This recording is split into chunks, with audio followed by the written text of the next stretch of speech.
За Хятадын нийслэл Бээжин хотыг зарим ирж байгаа монголчуудаа зориулж одоо үзэж харвал зохилтой сонин содон болоод дурсгалт түүхэн дурсгалт зарим газрууд мөн одоо их содон сонин санагдаж болох зарим нэг ёслол хүндэтгэлийн арга хэмжээ одоо юу болдог вэ гэдгийг нэг товч төхөмхөн энэ удаагийнхаа влогоор танилцуулъя гэж бодлоо. Бээжин рүү ирэх гэж байгаа хүмүүс одоо юу үзэж харвал зүгээр вэ? Хаагуур явах вэ гэж одоо байнга надаас асууж идэг. Тэгэхээр энэ удаагийн влогоор одоо нэг тоймлоод нэгтгээд хариулъя гэж бодсон юм аа. 故宫 За, Бээжинд ирсэн хүмүүсийн хамгийн түрүүнд зорж очих ёстой газар бол Гүм буюу хааны ордон. Манайхан бол хориотой хот гэж ярьдаг. За, энэ газар бол 1987 онд ЮНЕСКОгийн соёлын өвд бүртгэгдсэн дэлхийн одоо хамгийн их том хэмжээтэй цогцлбор модон барилга байгууламж. Энэ газар бол одоо тоймгүй олон 9999 тасалгаатай гэж одоо домголдог. Үнэн хэрэгтээ одоо тэрийг нь тоолсон хүн бол байхгүй. Гэхдээ одоо энэ дөнгөж төрсэн хүүхдийг одоо энэ хориотой хотын өрөө тасалгаа болгонд нэг хонуулаад явхад 27 настай болж гарч ирнэ гэж ярьдаг. 长城 Хятадд одоо Бээжинд ирсэн хүмүүсийн заавал бас асууж сурж ирж очдог газар бол Түмэн газрын цагаан хэрэм. Энэ цагаан хэрмийн нийт урт нь бол 21,000 гаруй километр.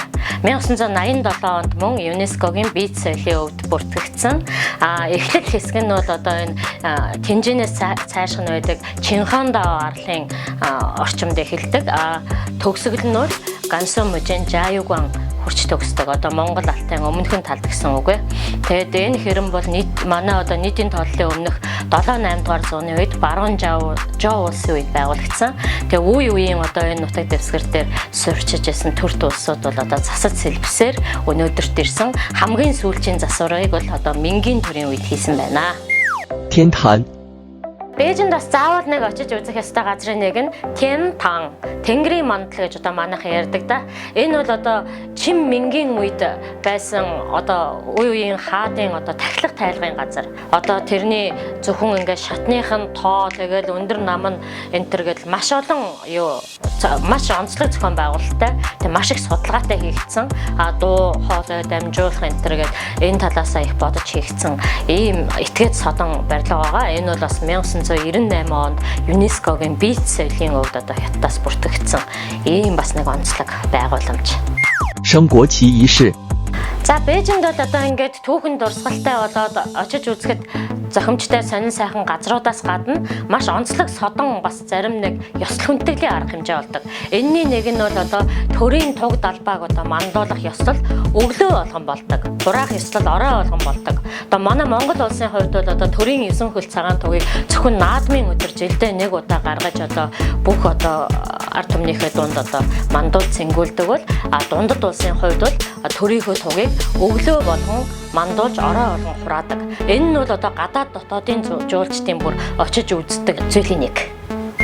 颐和园 За, Бээжинд бас заавал очиж үзэх ёстой нэг газар бол одоо Ийхэ Юан гэдэг одоо Манжин хааны зуны цэцэрлэгт хүрээлэн. Энэ цэцэрлэгт хүрээлэн бол Тэнгэр тэтгэгч хаан одоо ээжийнхээ ачлалыг хариулж ээжтэй зориулж байгуулсан ийм хүрээлэн. Одоо хаашаа л харнууд сэлэлцсэн далай тэнгис шиг ийм сайхан ус ихтэй ийм маш сайхан цэцэрлэгт хүрээлэн. Одоо манай монголчууд энэнгээр ирж тойрч үзэхээ бас их дуртай. Дашрамд хэлэхэд бол Бээжин хотод энэ цэцэрлэгт хүрээлэнгүүд маш олон байдаг. Цэцэрлэгт хүрээлэн болгон одоо дотроо өөр нэг түүх юм болоод орчин үеийн нэг ийм бодит домог түүхтэй ийм агуулгатай ийм цэцэрлэгт хүрээлэнгүүд. Сүүлийн үед бол одоо улам л олон болж байгаа юм ногоон байгууламж цэцэрлэгт хүрээлэн. Тэрэн дундаас одоо хамгийн онцгой гадаад дотоодын жуулчдын заавал очихж одоо зорьдог газар бол энэ Манжин хааны зуны цэцэрлэгт хүрээлэн буюу Ийхэ Юан.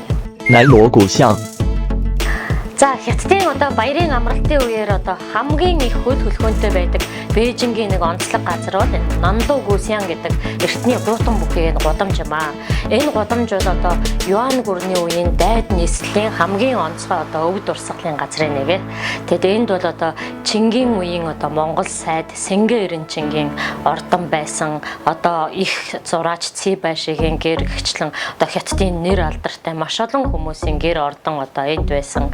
энд үзэж харах зүйл бол маш их байдаг. Одоо урлаг соёл дуртай хэн болгоны одоо очиод одоо нүд мэлмигээ байсгаж хужирлах ийм нэг онцлог газрын нэг ээ.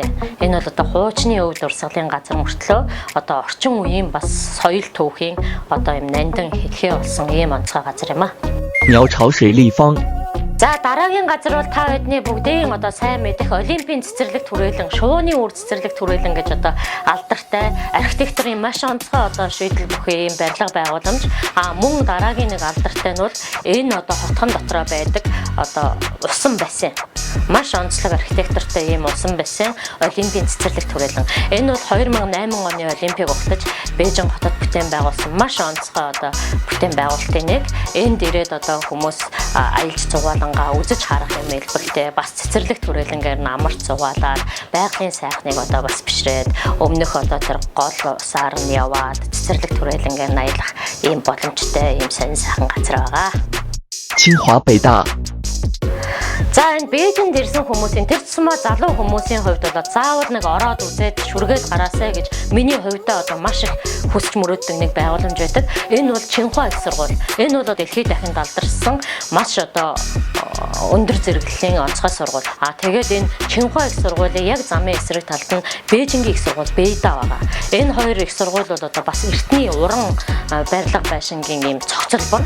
Одоо зөвхөн сургуульд нь ороод одоо үзэж харахынхаа хажуугаар барилга байшингийнх нь ур хийцийг сонирхож одоо энэ бүр бүхэлдэн цогцлбор болсон энэ газраар нэг ороод гарахад бол гэмгүй.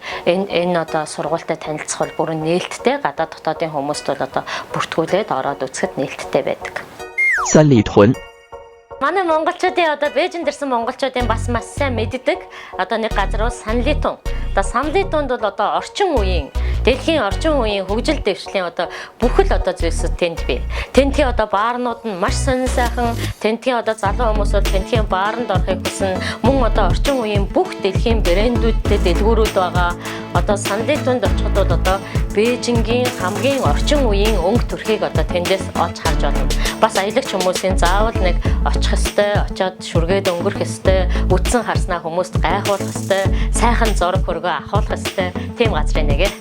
欢乐谷， За Бээжингийн дахиад одоо заавал бас нэг очиж үзмээр тэр цэцмээ одоо хүүхэдтэй хүмүүс залуучуудын одоо зорж ирмээр газар бол одоо Бээжингийн Хонлэ Гүү гэдэг одоо хүүхдийн тоглоомын парк.